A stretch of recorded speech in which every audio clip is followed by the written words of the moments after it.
What's going on, guys? Arekkz here, welcome back to another video for Dreams, and today we're going to be taking a look at some of the best creations, 6 of them, that I've seen in Dreams so far. Honestly, this game is fantastic, and it's a crying shame that it doesn't get half as much attention as it deserves. Some of the stuff that people have been able to make in this game is just mind-boggling. I'm equal parts baffled as to how people can do this stuff, and impressed just because of the sheer stuff they've been able to do. So, today's video, we're going to take a look at some of the best things that I've seen so far. Of course, there are so many more, and if you guys have found cool things that you think I should check out, let me know about them in the comments down below. But for the time being, if you do enjoy this, then a like would be super appreciated. And for those of you that want to check out these games, all the creators are listed on screen for the relevant sections. Now, firstly, starting off at number 1 is a game called Car Trip. Now, this one is created by a person called McBruden. The actual car itself is created by Witchcraft, because the car itself is also really good. And this is kind of a funny game. It's kind of like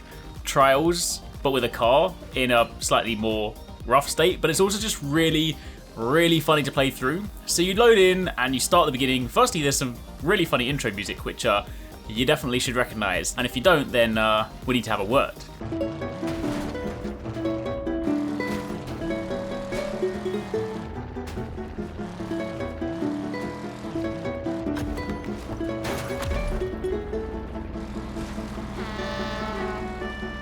However, with that aside, you start off and you basically have this car that you control and you need to drive from the beginning to the end. The concept is pretty simple, start to finish.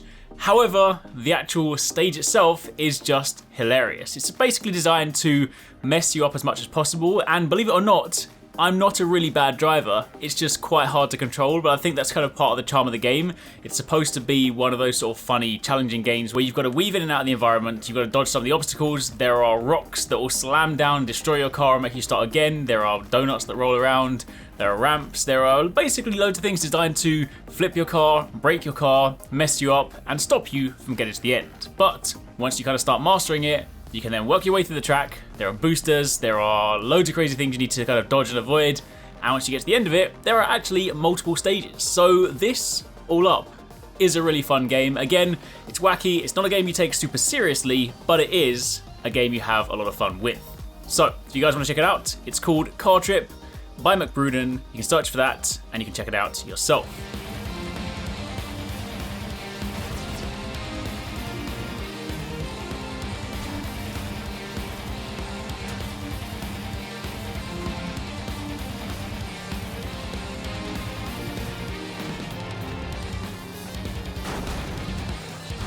The next one on the list is a game called Wildfire by J_+B. Now this one, I really like this because I love my platformers. I love 2D platformers. I have done since basically I started playing games way back on Alex Kidd in Miracle World on the Sega Master System. I love my platformers, and this really impressed me because it's not especially difficult, and there's only one stage right now, so there isn't a great deal of replayability. However, the actual aesthetic for the game, it's really cool. It's got this sort of layer or this overlay feel to it where it looks like you're kind of playing it on like an old CRT TV, but at the same time, it's also the fact that they've created sprites and pixel assets as opposed to, 3D models. That in this game is honestly really impressive. Like, I'm just constantly baffled, as I said at the beginning, at just how much different stuff you can do in this game. So to go and create a full-on 2D platformer with these 2D sprites is very cool. Control-wise, it's simple. Jump, shoot, and move around. So if you played Mario, you played any kind of platformer, you know what to expect. But there's UI in this, there's health, there's all the kind of stuff you come to expect. So overall, a very polished experience.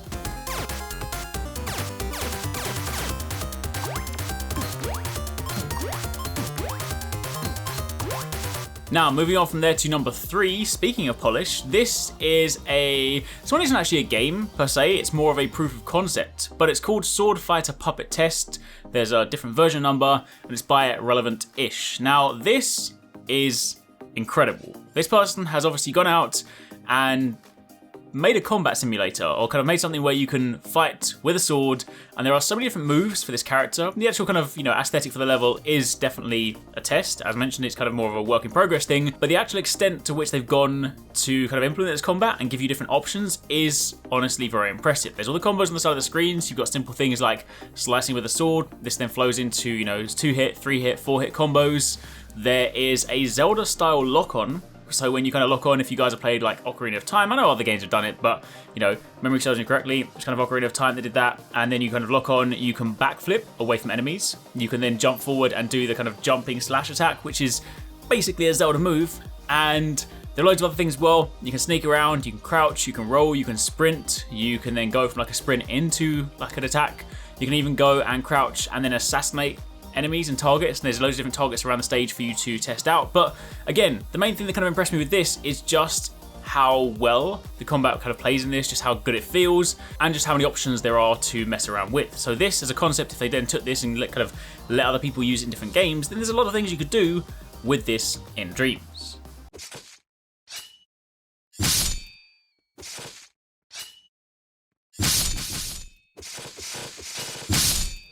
Moving on from there to number 4, we have Time Corruption by Slur Mackenzie. Now this is really cool. It's a 3D platformer. Obviously it's got that kind of Tron look to it.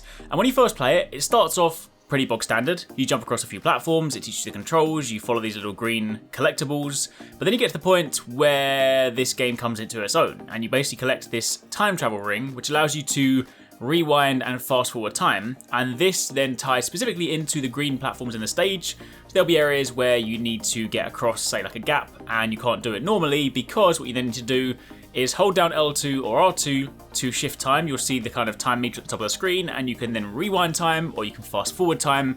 And when you do this, it moves the platform, so you then use this to get throughout the stages. So that's basically the core concept for it, but the way that they've actually implemented it in the game works really well. It's really kind of quite polished. So again, very impressed with this and had a lot of fun with it.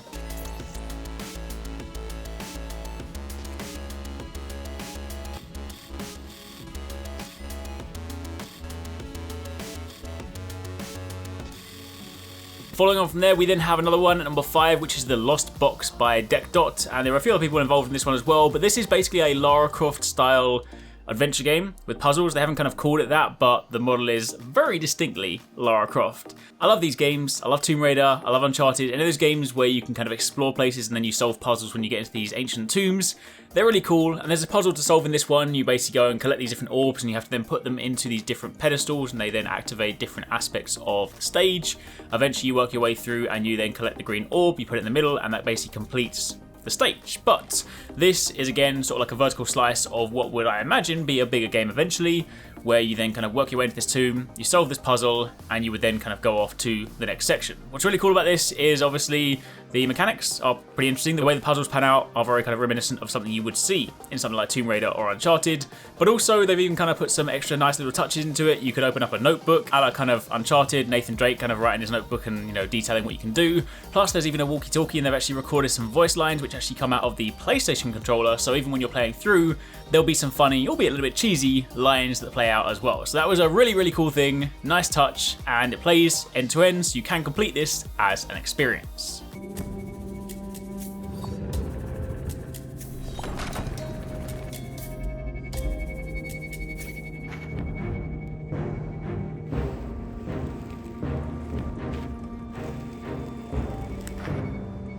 And then finally, for the very last one, we have PlayStation Home. Now this one is by iAnani, and this one, it's not really a game per se, but for those of you guys that have been with PlayStation for a while, do you remember PlayStation Home? PlayStation Home was, when they announced it, I was really excited for the concept. It was kind of like this social hub on PlayStation where you go there and you hang out with other people, you create avatars, you have your own room, there's social space you can go to like bowling alleys and shopping malls, and there was like a big screen where you can go and watch stuff together. And the concept always really excited me because I thought to myself, yo, this could be really cool, like especially if you get to things like E3 and you can actually get into this virtual world and like hang out together. It's kind of like, you know, PlayStation's version of Sims or Second Life, albeit, you know, without the building. Now obviously if you follow PlayStation Home, you know that it never took off and it was a massive failure, and then they kind of brushed it under the carpet and pretended that it never existed.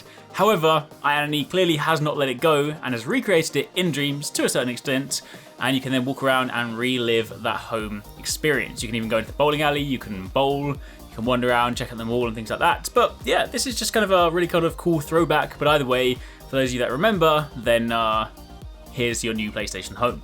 Anyway, that's it for the time being. That's a rundown of the 6 best creations I've seen so far. There are still plenty more I need to check out. So again, if you guys have seen any more that you want me to check out, I could always do follow-up videos on this, because Dreams is honestly fantastic game, and I'm honestly keen to check out more of the crazy things that people have been making. If you haven't seen the video that I did with Bear on his Metal Gear Solid creation in Dreams, I'll link that down below. But otherwise, thanks for watching. I'll catch you guys next time. I really hope you guys enjoyed that video. Remember to hit that subscribe button and also click on the little bell icon to turn on notifications so you don't miss my next upload. Also, don't forget, you can check out 269 and Paradise Central streaming over on Twitch 6 days a week.